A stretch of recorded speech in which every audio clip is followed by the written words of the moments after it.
You are listening to the Soft Living Podcast. I'm your host, Kathleen, where we share reflections on personal growth and how to live a life that feels intentional and aligned. I am so glad you're joining me for this 3-part series on living authentically. It's a topic that has truly shaped my life, and I'm so excited to explore it with you. But before we dive in, I want to take a moment to thank you for all of your support. We now have a number of episodes on the podcast, and it's all thanks to you. So thank you for your support, sharing and rating, and helping these conversations reach the people who need them most. The space was created as an extension of the Soft Minimal Wellness community to be more accessible and a nurturing place to reflect, learn, and grow.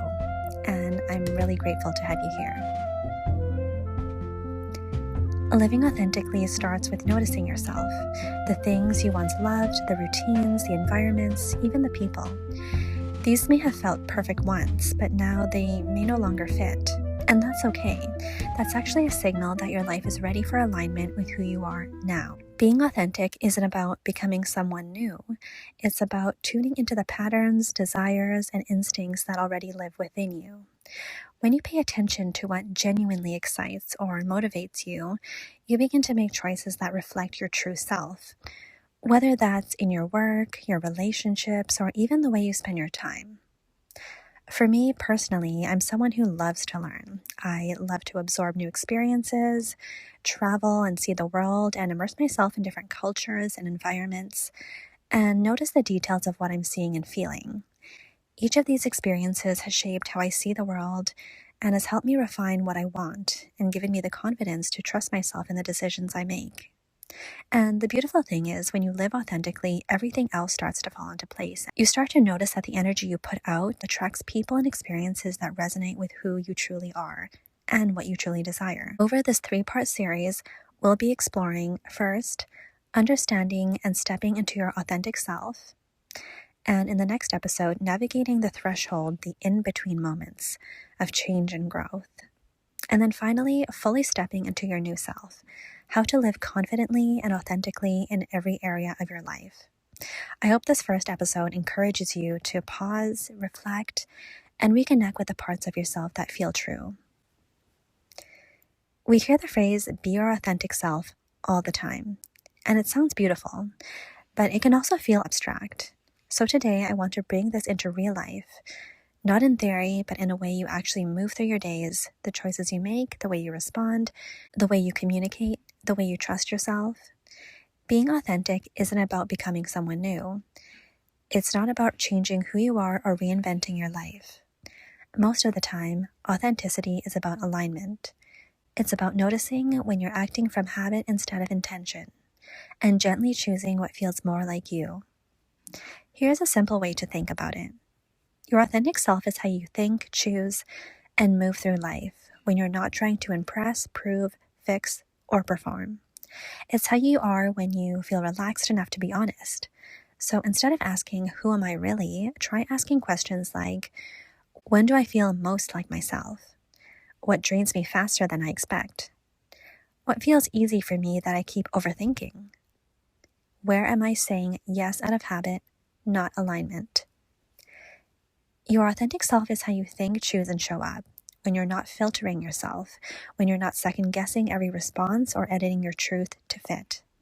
It shows up in how you communicate, how quickly or slowly you respond to things, how you make decisions, and how you know deep down when something is right for you, even if you can't fully explain why yet. And most of us actually do know. We just don't always listen. In earlier episodes, we talked about letting things be easy and about following your desires without overcomplicating them. And authenticity works the same way. It's not louder, it's clearer. It's that inner nudge, that feeling in your body, that quiet sense of yes, or not this.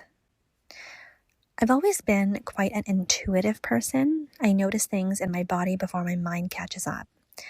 I feel when something is aligned and when it's not, and I could really feel the energy in the room. And every time I've listened to that inner voice, it's guided me quite well. Not always in the most obvious way, but always in the right one. You might experience this differently. Maybe it shows up as a feeling you can't shake. a calm certainty around a decision, or a sense that something is meant for you even before you have proof. That's intuition, and it's one of the clearest pathways to authenticity. There's a particular energy that comes from being your true self. I felt it, and I've noticed it in others. You meet someone who's fully themselves, and you can feel it immediately. They're grounded, present, and at ease. They're not trying to be anything else, and that energy really radiates. When you align with yourself, things tend to fall into place, not because life is suddenly perfect, but because you're no longer working against yourself. For a lot of people, there can be many things that get in the way of alignment.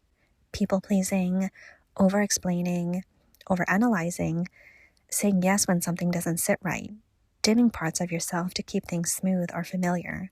And at first, it may work until it doesn't. That quiet discomfort, the sense that something is slightly off, that's not a problem. That's awareness. And once you recognize those moments, you can start to explore them, not to judge yourself, but to gently remove what no longer fits. That's how authenticity deepens. This can feel especially challenging in spaces or around people who are familiar with an older version of you. When others are used to what you've been, choosing to show up differently can require courage. But living authentically asks you to be honest from your truth with clarity and conviction, without needing to over-explain or seek permission. When you allow yourself to be seen as you are, sharing your perspective and your vulnerability when it feels right, you create space for deeper connection. And often, that openness invites others to do the same, to show up more honestly and to live in a way that feels true to them as well. Here's a small practice you can try this week. Once a day, pause and ask, does this feel aligned with who I am or who I'm trying to be? No pressure to change anything right away. Just notice. Self-awareness creates space, and space creates clarity.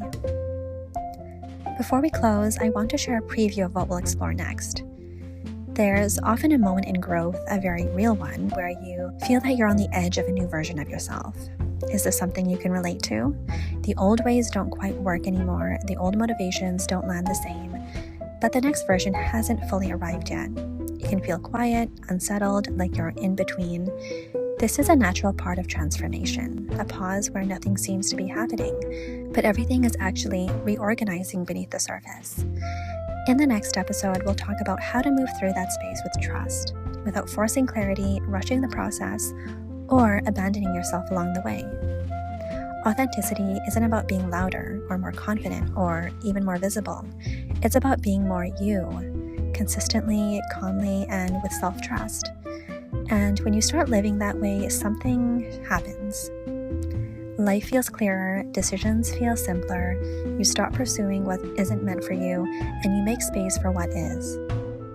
In the next episode, we'll explore what happens when you begin releasing old identities and stepping into a truer version of yourself, without forcing the process. But for now, just notice, you don't need to become anyone else, you're already closer than you think.